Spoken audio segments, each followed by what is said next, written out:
Good morning students, class 8 chapter 2 history. अब मैंने इससे पहले वीडियो में आपको ईस्ट इंडिया कंपनी के बारे में बताया था। ईस्ट इंडिया कंपनी जो 1600 में भारत में इस्टेब्लिश हुई थी, सूरत में जगह जगह इसने अपने ट्रेडिंग सेंटर्स खोले थे और ये कंपनी आई तो थी तिजारत करने के लिए, लेकिन उसके बाद पूरी तरह से हिंदुस्तान पर गलबा इस कंपनी का छा गया था। इसी कंपनी के बारे में अभी हम डिटेल में थोड़ा और रह गया था, ये टॉपिक कंप्लीट नहीं हो पाया था, तो वो अब बताने जा रहे हैं। देखिए, farman of 1691 granted by Aurangzeb exempted the British company from paying customs duties in Bengal. Aurangzeb ने 1691 में एक फरमान कहते हैं एक तरह से एक ऑर्डर मतलब जारी किया था, एक ऑफिशियल ऑर्डर जारी किया था, जिसमें बंगाल में ब्रिटिश ईस्ट इंडिया कंपनी को कस्टम ड्यूटी से फ्री रखा गया था। यानी कि बंगाल में ईस्ट इंडिया कंपनी एग्जम्प्टेड, यानी कि उन्हें ये ड्यूटी, कस्टम ड्यूटीज़ कहते हैं एक तरह से जो टैक्स होता है। आज भी क्या होता है, जब एक मुल्क से दूसरे मुल्क जाते हैं, जैसे कि मान लीजिए भारतीय हैं, अगर वो किसी दूसरी कंट्री जाएंगे, कोई भी कंट्री मान लीजिए आप अमेरिका है, कोई भी XYZ, तो वहाँ पर उन्हें जो भी उनके पास लगेज होता है उस पर उन्हें कुछ ना कुछ टैक्स पे करना होता है, उसको हम कहते हैं कस्टम। तो इसी तरह से बंगाल में औरंगजेब ने ईस्ट इंडिया कंपनी को 1691 में इस टैक्स से फ्री रखा था। इसी तरह से 1717 में farman of 1717 granted by emperor Farrukhsiyar. 1717 में फर्रुखसियार एक हुक्मरान थे, उन्होंने एक फरमान जारी किया और उन्होंने इस फरमान के हिसाब से गुजरात और दक्कन में ब्रिटिश ईस्ट इंडिया कंपनी को कस्टम ड्यूटीज से फ्री रखा। तो ये था आपका, अब टॉपिक कंप्लीट हुआ है ईस्ट इंडिया कंपनी। नीचे हम बात करते हैं acquisition of territories in India. British domination over trade gradually gave way to their territorial ambition. मैंने आपको बताया था कि जो भी ब्रिटिशर्स थे वो आए तो थे यहाँ पर व्यापार करने के लिए, लेकिन धीरे धीरे करके उनका जो डोमिनेशन था भारत पर वो बढ़ रहा था और वो जो भारत पर हुकूमत करना चाहते थे, कहीं ना कहीं वो ख्वाब पूरा होने के कगार पे था। This led them to wage wars against Indian rulers. और इसकी वजह से हो क्या रहा था, जो भारतीय हुक्मरान थे उनके बीच और ब्रिटिशर्स के बीच में वॉर्स, जंग, युद्ध हो रहे थे। The first of such conquest began with Bengal. और पहली ये जो जंग थी वो कहाँ पर हुई थी, बंगाल में। कंक्विस्ट ऑफ बंगाल यानी कि बंगाल पर किस तरह से वो अपना कब्जा करना चाहते थे। At that time the kingdom of Bengal included the provinces of Bengal, Bihar. जब हम बंगाल की किंगडम की बात करते हैं, बंगाल सल्तनत की बात करते हैं, तो उसमें कौन कौन से सूबे शामिल थे, Bengal, Bihar, included present day Bihar and Jharkhand and Orissa, Jharkhand. अब झारखंड उड़ीसा अलग हो गया है, लेकिन उस वक्त वो सब उसी में इंक्लूड थे। The farmans granted to English East India Company by Mughals led to, मुगलों के जरिए फरमान जारी किया गया था इंग्लिश ईस्ट इंडिया कंपनी पर resentment among local Bengal nawab. क्या रिसेंटमेंट था कि जो लोकल नवाब थे, यानी क्योंकि बंगाल में नवाबों की हुकूमत थी, as the province was losing huge amount of revenues. तो एज द प्रोविंस, जो भी सूबा था, प्रोविंस कहते हैं सूबा, उसको एक बहुत बड़ी अमाउंट में रेवेन्यू कहते हैं टैक्स को नुकसान हुआ था। ये आपको हम बता सकते हैं कि मतलब जो रेवेन्यू कलेक्शन था, जो टैक्स कलेक्शन था, वो कलेक्ट नहीं कर पाए थे, जिसकी वजह से उन्हें एक बड़ा भारी मात्रा में ये नुकसान हुआ था। The British were also missing their right by selling dastak. जो ब्रिटिशर्स थे वर आल्सो मिसयूजिंग, वो गलत इस्तेमाल कर रहे थे अपने अधिकारों का, जो भी अधिकार उन्हें दे दिए गए थे उसका वो गलत इस्तेमाल कर रहे थे। बाय सेलिंग दस्तक को बेचकर अब फ्री पास, एक फ्री उन्हें पास दे दिया गया था, which excepted the European traders specially British traders of the company.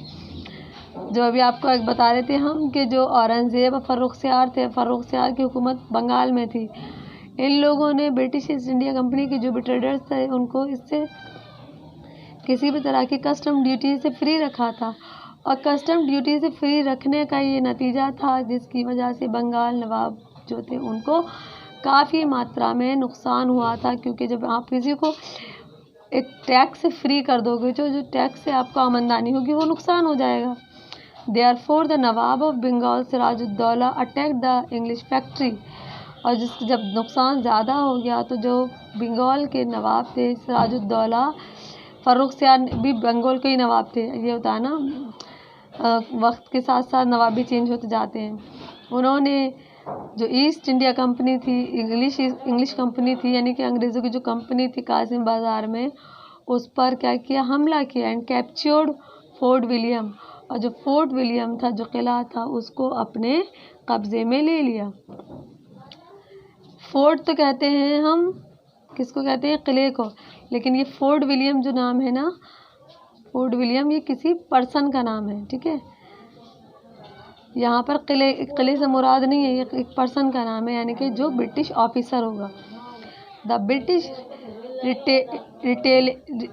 Retaliated and captured Calcutta under the leadership of Robert Clive. Britishers ने क्या किया, उन्होंने कलकत्ता को कैप्चर कर लिया, और उस वक्त ब्रिटिश ईस्ट इंडिया कंपनी में किसकी लीडरशिप चल रही थी, रॉबर्ट क्लाइव की। He also accused the nawab of Bengal of compromising with the French against the British. इसके अलावा रॉबर्ट क्लाइव ने बंगाल के जो नवाब थे उनको कंस्पायर किया विद द फ्रेंच के साथ मिलकर, क्योंकि जो नवाब ऑफ बंगाल थे वो ब्रिटिशर्स के अगेंस्ट जा रहे थे।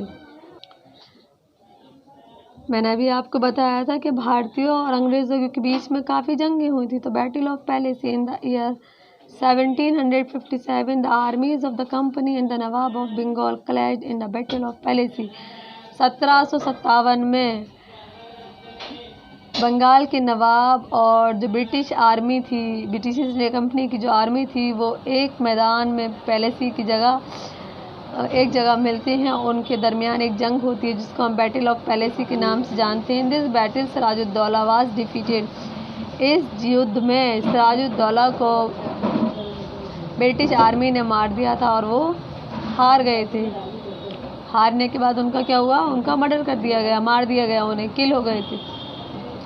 One of the major cause of this defeat was the non participation of nawab commander in chief Mir Jafar. अब सवाल ये उठता है कि जो बंगाल के नवाब थे सिराजुद्दौला, उनके हारने और उनके मारे जाने की क्या वजह थी। उसकी सबसे बड़ी वजह ये थी कि जो Mir Jafar commander in chief थे, नवाबों के बंगाल में जो नवाब की हुकूमत थी, उसमें जो कमांडर इन चीफ थे मीर जाफ़र, उन्होंने बैटल ऑफ पैलेसी में पार्टिसिपेट करने से मना कर दिया था। Mir Jafar had entered into negotiation with the British. Mir Jafar कहाँ पर शामिल हो गए थे, had entered into negotiation with the Britishers के साथ में, और यही एक बहुत बड़ी वजह थी जिसकी वजह से ये जंग सिराजुद्दौला हार गए थे और मारे गए थे। द ब्रिटिश हैड, देखिए ये आपको एक युद्ध का पिक्चर है, आप इसको ध्यान से देखें। The British had promised to make him the Nawab of Bengal in return for a large amount of money and trading privilege। और फिर ब्रिटिश ने क्या एक वादा किया था बंगाल के नवाबों के साथ कि वो बहुत ज़्यादा पैसा और ट्रेडिंग प्रिविलेज बंगाल नवाबों को वापस करेंगे। अब हम बात करते हैं consequences of battle of Plassey. Battle of Plassey की क्या नतीजे सामने आए। The East India Company got free trading right in the province of Bengal. Bengal जो सूबा था उसमें ब्रिटिश ईस्ट इंडिया कंपनी को तिजारत करने का अधिकार मिल गया और वो उसके लिए फ्री थे, मतलब फ्री ट्रेडिंग राइट, यानी कि वो फ्रीली आज़ादी के साथ व्यापार कर सकते थे।